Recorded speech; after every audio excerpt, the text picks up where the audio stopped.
Thank you very much. Contact details are up there if anyone's interested, and I'll probably put an updated version of this talk on the website as well, because I do keep meaning to update that. A bit about me. Always been interested in science. I got my first telescope in 1989. It came from the Argos catalogue. It was big and red, and I loved that. Oh, bit of echo. I loved that telescope. And I always wanted to take a photo through it, but I'll be a bit more on that later.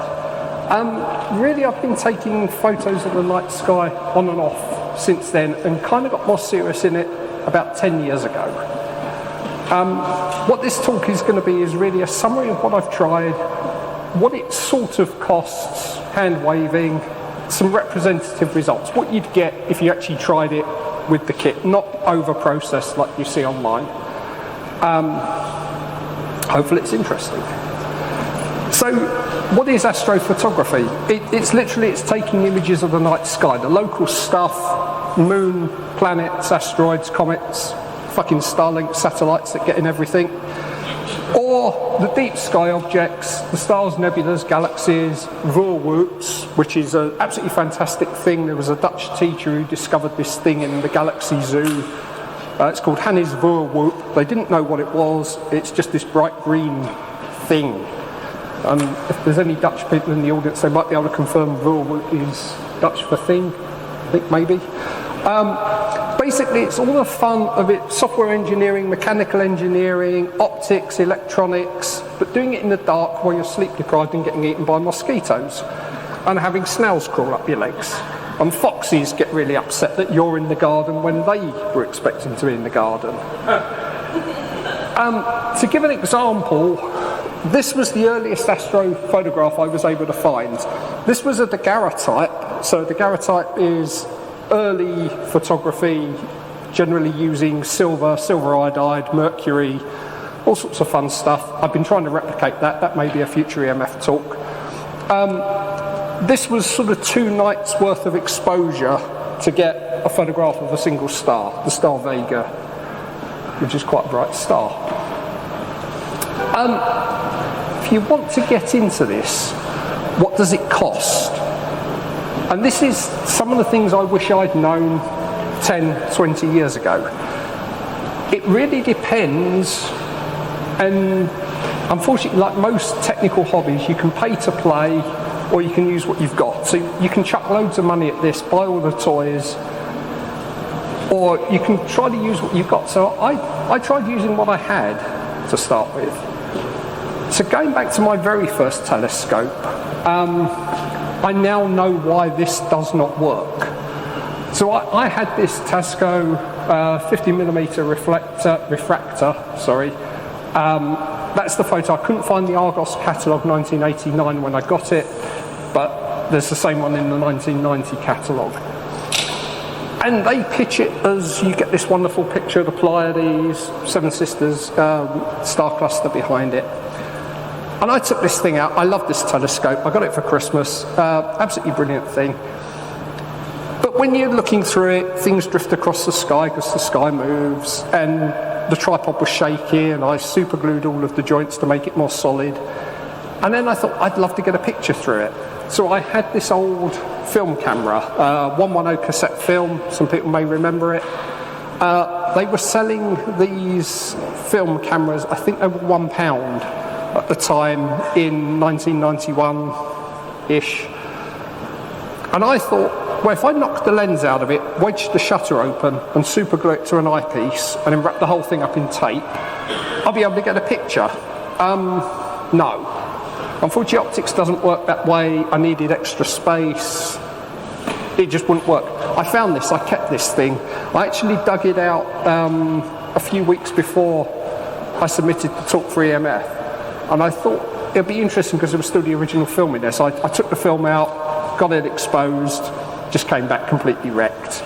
There were no pictures. The slides that should have had pictures were dark, and the rest were just overexposed from light exposure. So I've been trying to do this for a while. So when smartphones became more popular, I started pointing my phone at the sky. And this is probably the cheapest way to get into the hobby. Just to use your current smartphone, Google Pixel I'm currently running with, and some sort of tripod mount. If you do any YouTube videography, you've probably got a mount, so this could be free. Unfortunately, you can only do short exposures because the sky moves. West to east or east to west, depending which end of the planet you're on. And you can't really filter out light pollution. You can try gluing filters to the cameras, but it messes things up. You need to use a camera that can try to stack some of the images, and the Google camera application has a night mode where it will try to sample the sensor, work out where stars are on it, and try to keep them aligned as it stacks lots of images. There's open source cameras as well, which are pretty good. Camera applications are pretty good. So I'm not sure how. Went on to the next slide. This is an example I took from down in South America earlier this year. This is the Carina Nebula. This was me just pointing my phone on that tripod up at the sky. And you can see it's a sort of faint fuzzy patch. There's a hint of nebula in the middle. There's a couple of bright stars. There's a tree photobombing the corner. There was a lot of light pollution. I'm pleased I did it. This was the very first photograph I've ever taken from the Southern Hemisphere. But it's not great. If you're in a very good dark sky site, you can do better. I wasn't, I never really have been with that setup. But I bought my first DSLR camera in 2005. It was a Nikon D50, brilliant camera at the time. Unfortunately, it can only use 2 GB SD cards, so it's a bit of a pain to use now. You can't even put a bigger card that's formatted lower. I bought a cheap telephoto lens, pointed the camera at the sky, and got very blurry star trail images. Because you can only do an exposure that's about 500 over the focal length of your lens, gives you the shutter speed. So with the 300mm lens I had on there, 1.5 sensor crop, meant I could get about a 1.1 second exposure before the stars started trailing, which isn't really much use. So I got a 50mm prime lens instead, which means I can, in theory, do about 10-second exposures, but tend to get away with about 4 seconds. And you can do better. So this is the centre of Orion. You've got Orion's 3 stars, and there's the Orion Nebula, so the sword of Orion. This was taken from Northumberland a couple of years ago. But to get much better results, you actually need to track the sky. So, how do you track the sky? The cheapest way is to build something like this, a barn door tracker. The way these work is you can see the sort of star-crossed handle there. This actually moves the plate with the camera on at an angle that in theory you can track the sky. It works better if you've got a live view on the camera and you've got some idea. Ideally you want to move at about 1 rotation. The way this is set up and designed, you want about 1 rotation per minute, I think, to get fairly accurate sky tracking. This isn't the one I built. This is an image from Wikipedia of the one that I built from the plans. Mine looks nothing close as professional as this. I'm not a woodworker, I'm not a machinist. I'm an electronics bodger who works in the dental school and does things with rare books. I fit in somewhere. But you can use it, and this again was from Northumberland a few years ago. That faint fuzzy blob in the middle is 2.2 million light years away. In about 1.5 billion years we're going to collide with it, and I wish I was going to be around to see the night sky when that happens, really.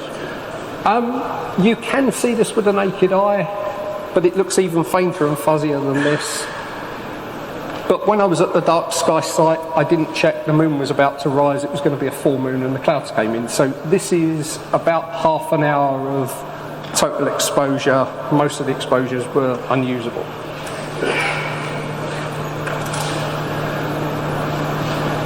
The thing you need to sort of talk about, if you're now collecting lots of images, you really want to capture raw images. You don't want to be capturing JPEGs. So if you're using the phone, see if the phone has a raw mode, because compression artifacts will stack up and just really get annoying.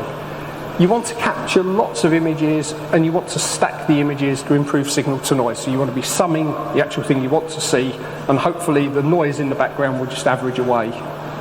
Faint things become less faint. More images is more better. And this Cyril is very good free astro processing software. It will take just images in. There's a very, very steep learning curve to it, but you can produce some very good results with it, and it will do things like plate solve your images. So you can take a random photo of the sky and it will tell you what's there, what you were looking at. And it just gets better with every release. And it's free. So everything so far, if you've got a DSLR camera, a tripod or a phone and free software, you can get reasonable results. I mean, it's not going to be earth-shattering, but you can take pictures of the sky and you might see something. If you want to get a bit more serious, you can do the obvious thing. So the people in the audience who look at the barn door tracker and me saying you need to rotate it about once a minute will probably think, I can put a stepper motor on that. I tried that, it didn't work. Again, my mechanical engineering issues, just, it wasn't the right sort of motor, the torque wasn't right, revolutions per minute were wrong. But you can buy commercial versions. You can buy kits people will sell you to bolt the motor onto your own barn door tracker. But the good ones, something like this, cost about $300. There's nothing to build, it's fairly easy to set up. There's a tube, I realise you can't see my mouse cursor, I'm pointing with a mouse cursor, it's not working. There's a tube, there's that brass thing in the middle where the camera's going to bolt on. There's a black tube at the back you can't quite see. That's a star finder. You set the centre of that up so you're looking at the pole star, and then this will just rotate around, tracking around the pole star, so you get a nice even tracking. I actually borrowed this one when I was thinking about what I wanted to do, if I wanted to make things a bit more serious. And I had it for 2 months.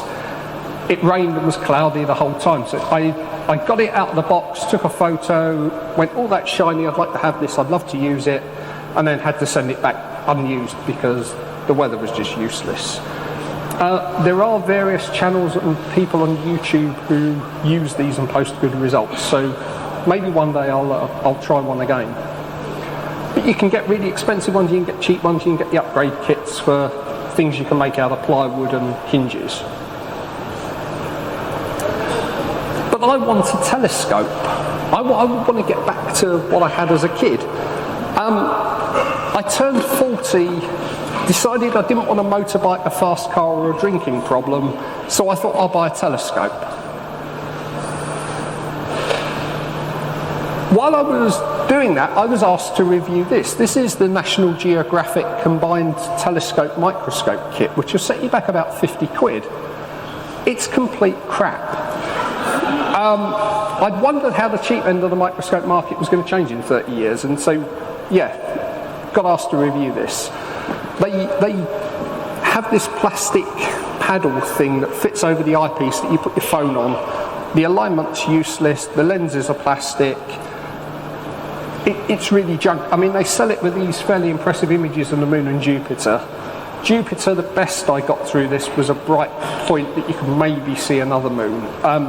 Just, if you've got children and you're thinking about getting a sight for Christmas, do not get them this. It will turn them completely off of doing any sort of microscopy or astronomy. So then I started looking at these. So these are electronic telescopes. These will set you back about £500 plus. The cheap ones are sub 500, the expensive ones start getting on for several thousand. For some reason, these became really popular in 2020. It was like suddenly people had a lot of time on their hands, can't quite work out what happened. The advantages with these are really smart. They're small backpack, battery powered, you stick them on a tripod in a field, they get a GPS signal, they work out where they're pointing, you get a smartphone app, you pick the thing you want to see, it slews to it, starts taking pictures. Unfortunately, they're completely non-upgradable. You're stuck with a camera and the optics you buy. The software's not open source. And yeah, the results you get are not too bad. I'm still considering maybe getting one of the smaller ones just because it's so portable, and I could have brought it to the field here, and if we had a clear night, could have got some star pictures. So this is an example picture taken with it.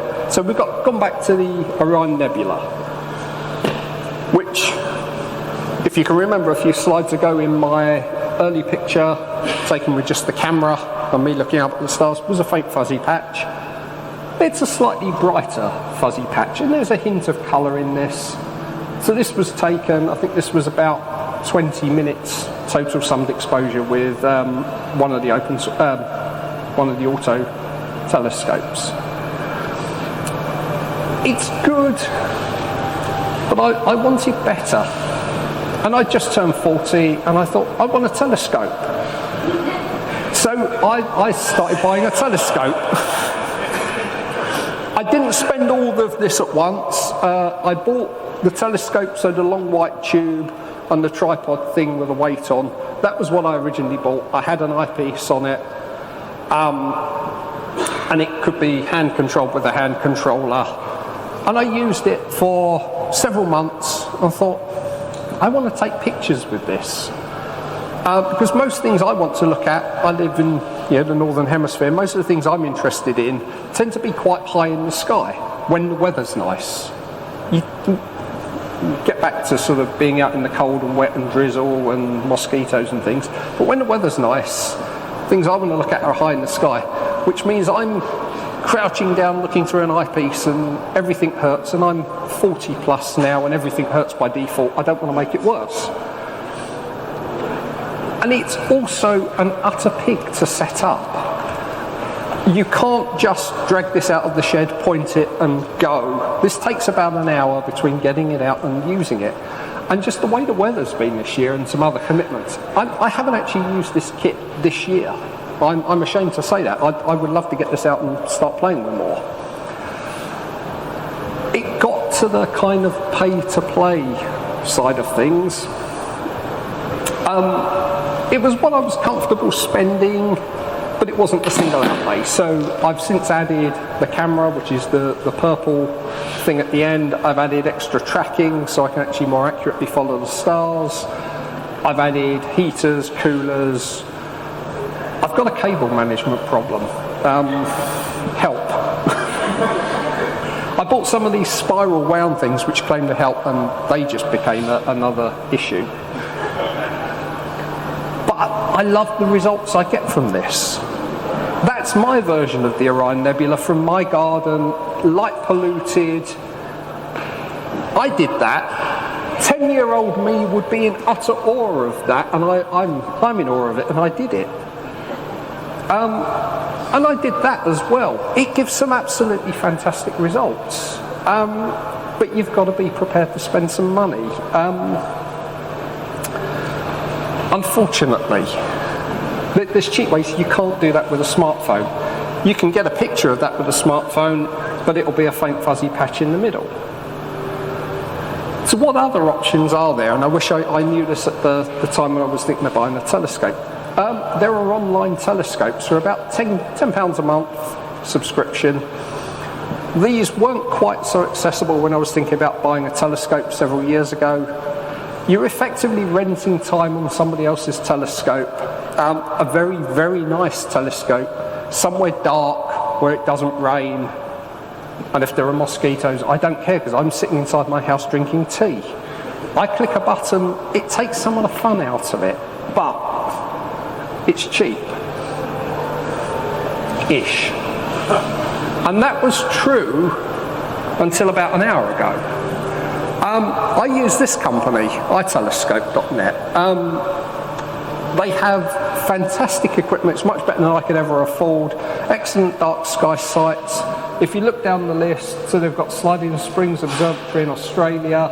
They've got some places in the Utah desert, Chile, Sierra Remote Observatory. There's dark sky sites in Spain. If I won the lottery, I probably still couldn't afford to go and set telescopes in some of these sites. There is a cost to this, waiting for an observing slot. These things are oversubscribed. There's nothing shiny to play with. It's point and click on a computer. It takes some of the fun out of it. I did dismiss sitting in the cold, dark, sleep-deprived, doing software engineering, electronics, barking at foxes, whatever it is we do. But that is part of the enjoyment. Think of the poor starving mosquitoes. I'm not being paid to say this. I was a happy customer of these people. But in a callback to McFly's talk from Thursday, they changed the terms and conditions on me about an hour and a half ago now. They've doubled the price. I should run my own infrastructure. I'm using somebody else's server, somebody else's telescopes. Anyone want to go all in, share out with a telescope on the mountain with me? You know, we run our own open source telescopes. Please, come and see me at the bar afterwards. Always seems a much better idea over a beer. But you do get some absolutely fantastic results from them. They're really good for looking in at objects that are not visible from my urban back garden. These are all images I clicked take a picture of this on a web browser, and a telescope on the other side of the planet slew where it was going, and somebody else fettled the things that needed fettling, and 12 hours later a stack of TIFFs appears in my inbox. So I took these images. Then we have the Centaurus galaxy top left to you, which is visible from Australia. It's a radio telescope with this great big dark band across it. It looks fantastic. Other galaxies that can't be seen, various nebulas, far more stars than you can ever think. And I'm trying to decide what I'm going to do with this company. You know, I'd like to keep using them. I enjoy the experience. But I don't like they've doubled the price on me quite so much. I've run out of slides, sorry.